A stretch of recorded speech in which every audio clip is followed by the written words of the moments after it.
stop dulu, jangan di skip kalau kalian gak mau ketinggalan info. Di video kali ini saya akan membahas tentang kenapa harga HP naik dan kenapa RAM itu jadi mahal. Oke, gitu. Mari kita bahas. Pasti di permasalahan ini ada yang pro dan ada yang kontra. Yang pro bagaimana? Yang pro itu yang mendukung harga HP naik misalnya, atau mendukung ataupun kayak begini. Harga HP naik, gue kan banyak uang, gak terlalu bermasalah. Terus yang kontranya bagaimana? Seperti ini. Harga HP naik, mana HP gue udah jelek, uang gue juga gak kecukupan, untuk makan aja sulit. Aduh, gitu ya. Terbagi dari dua itu contohnya, pro dan yang kontra. Terus kenapa harga HP naik? Dikarenakan RAM akan diborong oleh perusahaan data center. Perusahaan data center itu yang membuat AI, terbagi dari itulah pokoknya, yang membuat AI yang mau memborong hampir semua RAM. Dikarenakan mereka itu butuh banyak RAM untuk memenuhi kebutuhan mereka dari pembuatan AI seperti Google dan lain-lain. Oke. Menurut saya RAM itu menjual hampir semua RAM kepada perusahaan data center kurang tepat. Dikarenakan kurang tepatnya apa, Bang? Kenapa kurang tepat? Kurang tepatnya seperti ini. Kan HP, PC, laptop, tablet dan lain-lain membutuhkan RAM itu jangka panjang. Kita semua menggunakan perangkat itu. Kenapa butuh HP?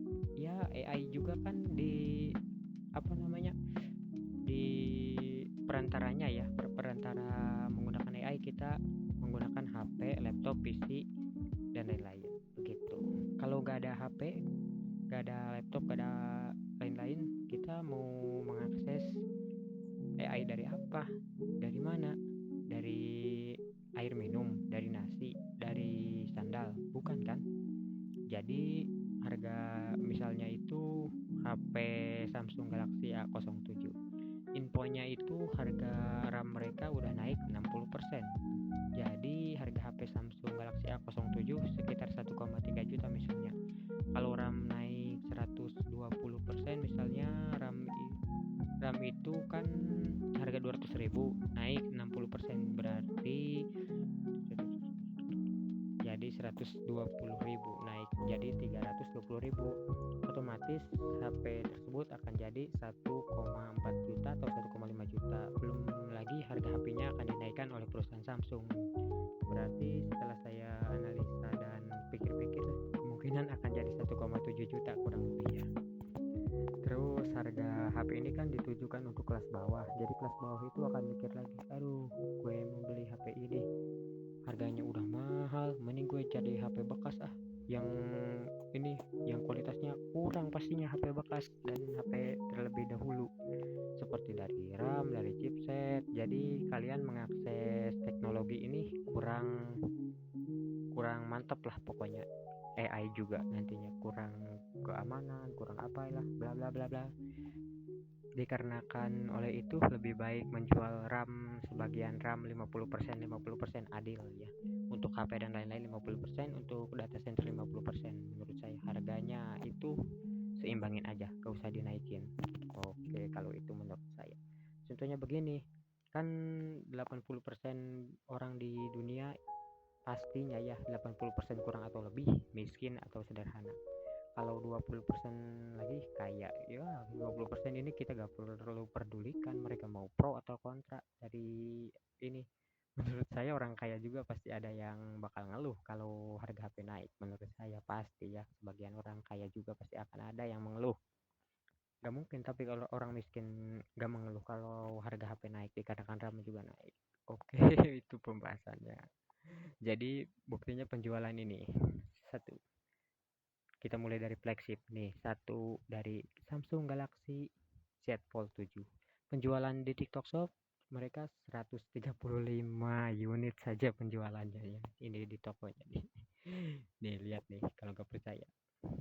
Yang kedua masih dari ini Huawei Pura 80 Ultra. Ini si Samsung tadi rilisnya pada bulan Juli ya. Kalau si Huawei Pura 80 Ultra yang ini rilisnya September nih. Penjualannya 285.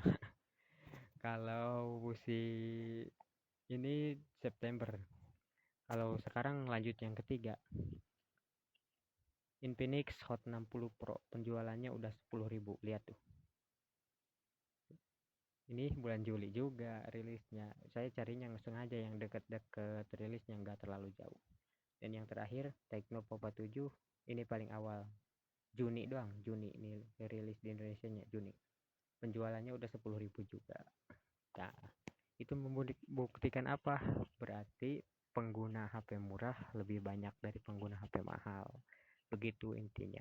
Mohon maaf kalau ada salah-salah kata tentang menyinggung kedua perusahaan. Bukan saya menyinggung, tetapi saya hanya menyampaikan pendapat saya tentang masalah kenaikan RAM ini. Jadi kalian cobalah berpikir secara realistis, berpikir yang di bawah gimana, jangan hanya mementingkan keuntungan sepihak dan keuntungan sementara. Belum tentu data center juga ini melanjutkan pemborongan RAM sampai jangka panjang. Perhatikan jangka panjang yang udah stabil dari dulu ya. Oke, segitu saja video dari saya. Mohon maaf kalau ada salah-salah kata. Saya Imam Agustian. Like kalau suka, dislike kalau tidak suka. Jangan lupa komen di kolom komentar kalau kalian setuju atau enggaknya. Oke, kita jumpa lagi di video selanjutnya. Bye bye, sampai jumpa.